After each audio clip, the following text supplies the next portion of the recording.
એમ કે શહેરમાં વયા જઈએ.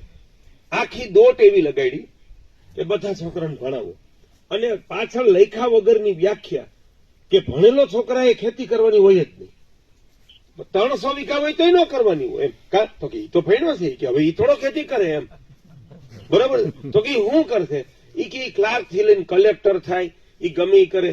ઈ પાનના ગલ્લાથી લઈ અને મોટી કરિયાણાની દુકાન નાખે. બરોબર. પછી સામાન્ય વસ્તુ બનાવવાથી લઈને મોટી ફેક્ટરી નાખી ગમે પણ કે એને તેને ખેતી કરાય જ નહીં. ઓલો કેમ જે મારા મરી ગયો હોય આઈથે નો નહીં ને.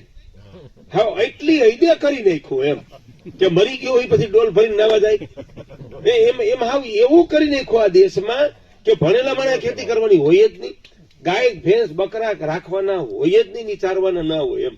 અને ઈથી આગળ ગયા ઈ કે એને મહેનતનું એક કામ ના કરવાનું હોય.